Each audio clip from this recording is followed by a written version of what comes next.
good thing about buying beers at football is we do a beer run every week or so when there's no bar at the football game. So we all do a beer run, and we don't drink a lot of beer, do we? So I've always got like a whole fridge in the garage stocked up with beer that one wasn't even drink. in the fridge though. That's been sitting down there. That was my spare from a few weeks ago. Disgusting. I don't know how you can drink that. What? Yeah, it's like it takes me back to a good place of sneaking beer and other drinks into my room in my bag, hoping that it doesn't go clink, clink, clink as I walk up the stairs and my dad doesn't hear me. And just having these nice big cans of warm beer under the bed, which is a British thing, right? Yeah. Apparently. Yeah. That was always my thing. No, that's an Irish thing, isn't it? I think it's just the stout, warm stout. Ugh. Yeah. Gross. But yeah, just just having that first sip of this crisp lemonade just took me straight back to thinking about that. Just sneaking beers and just hiding cans. And I remember once my dad found that I'd had like 20 plus empty cans of beer in my room. Good little Jehovah's Witness boy as well. That's terrible. Did everything his parents said. Very honest, very, very obedient. And yeah, that's terrible. I found out there's a huge amount of cans. And I think what I told him was, right, I said, I'm saving them all up because I want to build a beer can table. You can build the cans on top of each other. And then you make all the cans as a table. I don't know if we bought that or not, but Did your mum ever find out? I think they talk to each other. But oh no, he's lost. We'll need to send him. He's lost. Well, send him on more door knocks. Yeah, that wasn't the only things. I had a lot of drinks in my room, so I worry about teenagers here as we're growing up having that sort of stuff. But yeah, I think I told you I worked for 2 shifts in a corner shop when I was still at school, so I would have been 15 or 16. Yeah. And a nice Jehovah's Witness man owned that as well. That's how I got the job. But you can drink at 16. No, 18. You can't buy anything until 18 over there. Oh, because in Holland you can buy wine and beer at 16. Yeah, no, you can't do that. At the grocery store. Yeah. And the grocery stores in Jersey had alcohol, that's so you have like to British still one. be 18. You still got to be 18. But if you go to the pub and you have a meal with a legal guardian or parent, then you can have a pint of cider or whatever. But that's the only way around it. But yeah, I had, I think my favorite one I used to buy or procure. Procure? From the shops was... That's terrible. Procurement. And what I do, I choose the only one I could reach to buy or to procure was bottles of peach schnapps. Oh, gross. So I had all these little, probably 750 ml bottles of peach schnapps underneath my bed. So gross. That I used to drink out of a little shot glass that I'd stole from downstairs. And I'd sitting in my room, just drinking slamming back by yourself. By myself, yeah. Shame. Just watching TV, just drinking peach schnapps at age. But how old were you? Between the ages of 16 and 18. Shame on you.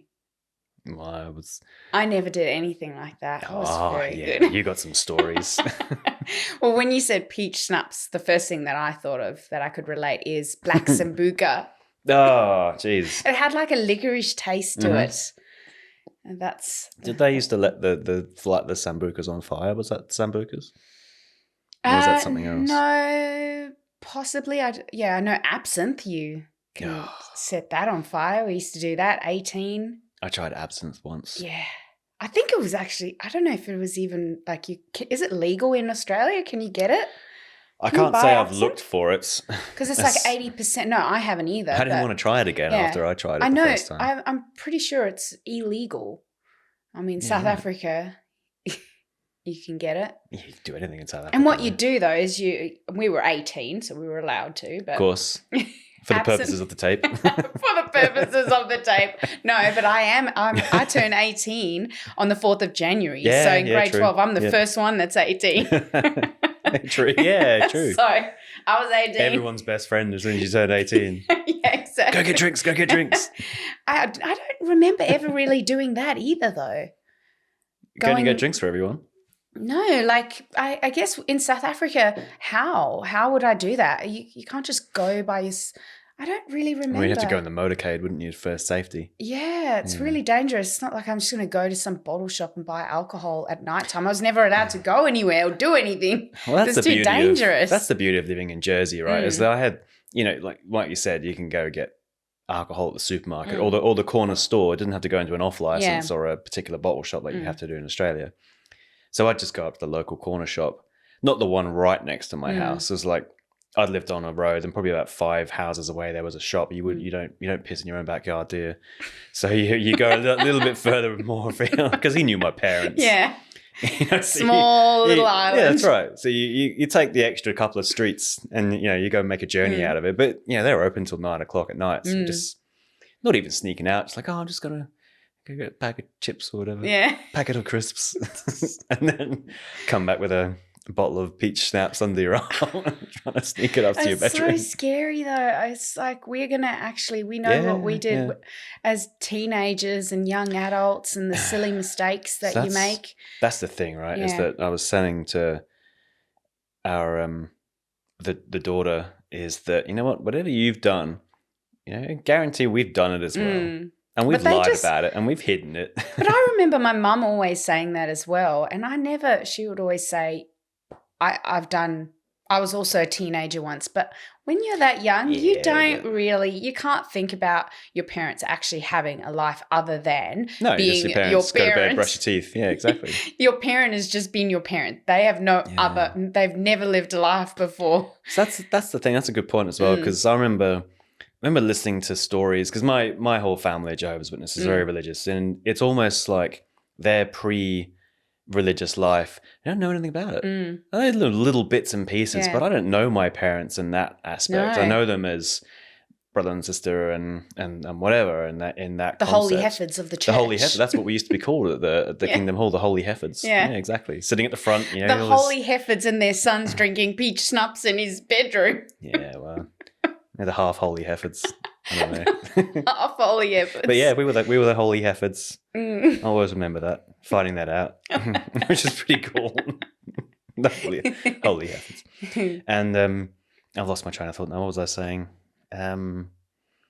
Is the not knowing what their life was like. And I remember my dad told me one time, it's like, he used to house share with a couple of bikers, and like one of them never brushed his teeth, and all these kind of stories. Like, wow, I just don't know anything about that part of your life. Whereas your kids would know that, where you've traveled to and what you've done, and to some degree, it's not a closed off book. Yeah. But just not knowing. That's so strange. So they don't actually really talk about life before. That's not their life. No. Is it their life is this, and that's how I know my parents is within that life. Yeah. Is that just because of the Jehovah's Witness thing, or is it just because your parents were that strict in that sense that there was no talking about out of the box things, or you wouldn't want to know what I did when I was younger? Well, that's the thing. Yeah, do you think it might be a little bit of that? I don't know. That's the crazy thing, isn't it? But it may be that I think there was always a thing in the Bible where you, when you get baptized or do something like that, you put on the new personality that the godly personality, and it just wasn't their lives anymore. Yeah. So I don't. They would know about it, but we didn't. And that's the crazy thing. It's a hard thing. The moral of the story is whatever the kids do, we did as well. Yeah. And probably worse. But that's not even. I've learnt it's made me think about how important it is to try and get to know your parents before they are gone. Well, true. And I know that cuts deep for you with being disfellowshipped, and your parents don't speak to you anymore. And disfellowship being like an excommunication from the religion. Yeah. Yes. So no contact with any former friends or family for so you've been quite a long time. removed from the church a few years ago, and your whole family's cut you off. Mostly. Apart from if there's some important stuff happening or health updates and all that, which is nice to hear. But what does that look like? How do you ever get to find out all those stories? Well, you don't. Yeah. You don't, because there's that relationship can't be there. Yeah. Through no fault of anyone's. It's just that's the belief, that's the doctrination, that's what it is. But you just don't get that anymore, which is sad. I mean, as horrific as that is, I don't know who my dad is. I know his name. I know not that much about him either. Probably less contact than you had with your parents as well. That's right. And what would that look like? How would I feel if that's just the way it is and I never know anything more? I always wonder about that. It's just whether, whether he's just viewed as just some guy or whether you view him as your dad. And if something happened, would it be... Well, I have a dad. He's my stepdad. Well, that's right. Yeah. And he's a lovely guy. Yeah. Yeah. So loves our... Where did our dog go? Is she still in here? He loves our dog, doesn't he? Yeah, he does, doesn't he? Whenever they come over, he loves that dog. And the dog loves him. Yeah. The dog loves me, but when he's here... Yeah, it's because he keeps buying treats. He always got dog biscuits in his pocket. Yeah, it's very sweet. But what I was going to say originally was when I worked in that corner shop for a couple of shifts. I remember I was going into that and we kind of just changed topic. That I think I worked there 3 shifts and I stole 2 bottles of whiskey and a bottle of scotch. Oh, that's terrible. It was awful. You're actually a really terrible person. I would never do anything like that. I haven't done it since. That's not good. You sit on your high horse and you're constantly telling me what I should do and what I shouldn't do and I need to get my life together. Yeah, so this is our life now. I'm not 16 anymore. I have responsibilities. I take things very seriously. But what about your conscience? Yeah, well, it didn't really exist back then. And the worst thing about the alcohol was it was just disgusting. Yeah. Well, maybe I didn't have to because my parents had a cabinet enablers. full of alcohol the whole time. It was just unlimited. We didn't have that. Booze. There was just so much in the house that you just... You had a selection to choose from, and then you just drink half of it and fill it up with, finish the whole bottle and fill it up with water. And then my parents bring would anyone like this vodka from wherever or some tequila or brandy or whatever it is? And it's like, hey, this is water. Water mixed with some Coke as well, just to... That's so really gross. Annoying. That would really be annoying. gross. I can only imagine that we having our alcohol gone and filled up with water. Not that we have that much alcohol. That would be quite anyway. funny though, unless you can't reach the alcohol shelf. This is up pretty high. I'm not even sure you can really reach it. And I mean, there's 2 bottles there.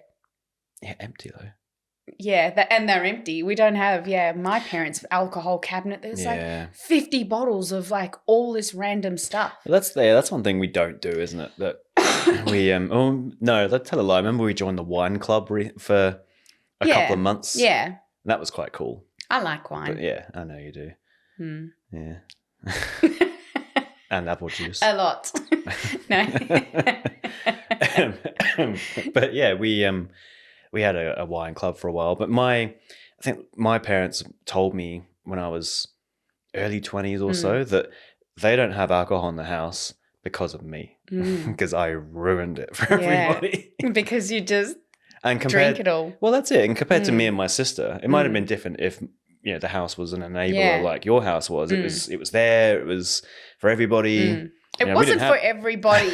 It was for everybody them. can just can go have a little tipple. We were kids. No big deal.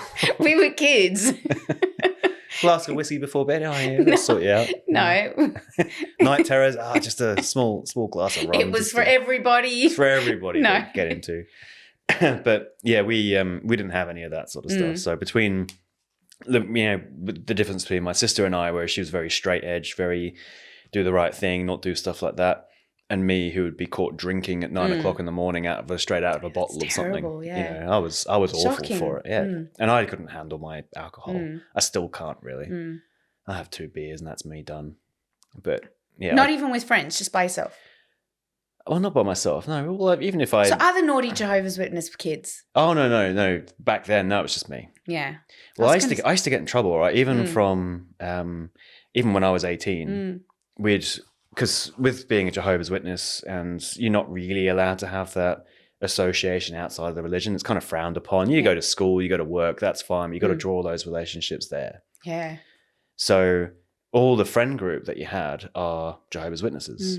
And when you're in a a friend group with you're all kind of forced together. You might be lucky and find someone that you really get along with and you've got quite a lot of similarities. I didn't. Yeah. I had one or two friends, but if it was in the group setting, it was all very much forced, and no one ever wanted to do what I wanted to do. And everyone was very, very judgy as well. If you did the slightest thing wrong, it'd be straight back to someone's parents, and then it would go straight round to someone else's parents, and then the elders would be on the phone to my parents about it. So I remember we went out to, I think we went out and went roller skating, something nice and innocent Jehovah's Witness activity. And then we all went to a pub after, back in Jersey along the coast. This beautiful old pub, like overlooking the cliffs and beaches. Really, really nice, old style, 1800s kind of place. And I think maybe we even went there when we went over to Jersey a couple of years ago. Anyway, and we went there and we had a meal, and I ordered a beer, and everyone else had Cokes, and I got in trouble for having a beer at a pub when I was 18. That's the kind of thing it was. So it was just this, and not by your parents, but by those peers, the Jehovah's Witness friends had reported me for doing the wrong thing, and I'd stumbled people, and they'd taken offense to that. Oh, yeah. And it went back to the parents, and I was always in trouble. That's terrible. I can't imagine you being always in trouble. I was the black sheep, in considering how unbelievably straight edge I am now. And it's got to be done this way. This is what we got to do. No, why are you doing that? I'm sitting there judging for my ivory tower. You totally are.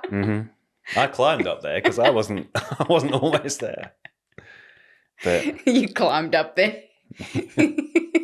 And now you're just looking down on me going, when are you ever just going to sort your life out, Claire?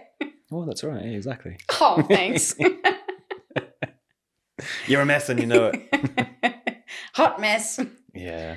But so that's this whole story with choosing to have a drink and getting in trouble for it and all the aspects. Whereas that was never a taboo thing. And my parents let us drink underage before we were 18. Always at their house, but it wasn't even a big thing. If it's controlled, right? And you I don't know how controlled it actually was, but it was at their house. That's the thing. Maybe it's them.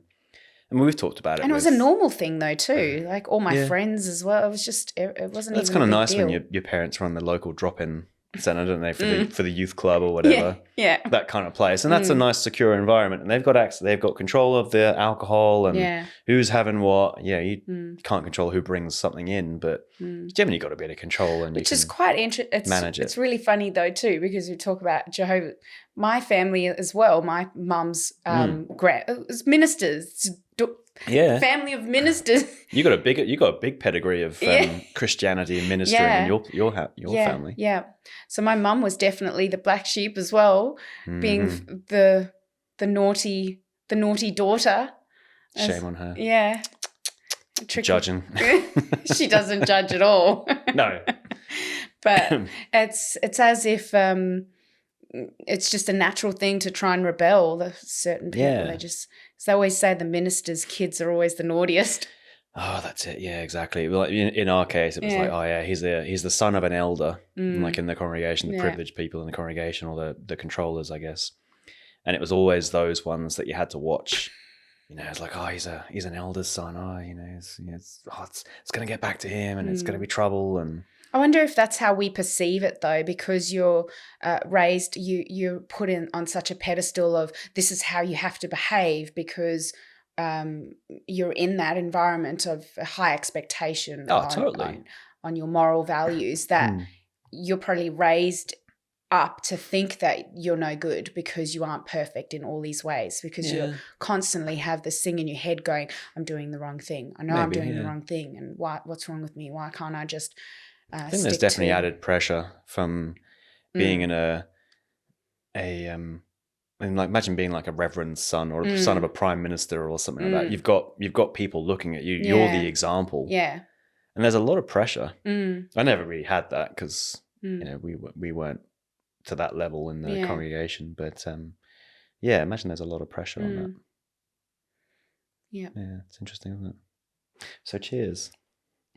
Cheers to that. Hopefully we don't put too much pressure on our kids. Well, like we say, we've done it. They're going to do it. As long as everyone's open and honest. Because I couldn't be honest with my parents about that. I would love to ask my dad right now and just say, you know what? Did you know that I was procuring drinks and drinking peach schnapps in my room? And would you have come up with a glass and we'd have had a nice connecting moment if you knew? Or whether they just had no idea and I actually did it quite well. I mean, kids are always going to keep secrets from their parents. You're not going to know absolutely everything, but the trick is as parents, how do we manage that in a way that we can still keep that open communication with our poor kids? Well, I tell our oldest that I'd lie to my parents all the time about little things like. All I wanted to do when I was at school, I just wanted to play football with my friends or play tennis, just do sports after school. I wasn't allowed to because it was worldly association, shouldn't be hanging out with people unless they're Jehovah's Witnesses and all that. So I used to lie and say I'm just going to the library, which was like a 20-minute walk from school and maybe a 20-minute walk home. And I'd get home by 5:30 in my school uniform because that's what we just played football in the school uniform. But I just used to just hang out with my friends after school. We weren't even doing anything. We were just playing football on the playground for an hour. And I loved it. Yeah. Not doing anything bad, but I could never tell my parents that because I'm worried I'd get in so much trouble. So I used to lie to my parents all the time, just about where I was. Yeah. Just because we didn't have that, there wasn't that relationship or there wasn't that trust or that wasn't that freedom to say, you know what, that sounds like a good bit of time. I'm glad you had fun. Yeah. I couldn't ever say it. Yeah. I'd love to know if they knew about that as well, whether they knew I was bullshitting them the entire time. They probably did. And thinking, wow, this kid, we've raised him right. He's so studious. He's going to ace all his exams, which I did mostly anyway. Yeah. Naturally gifted. But it's interesting, isn't it? Like and subscribe to our channel. 22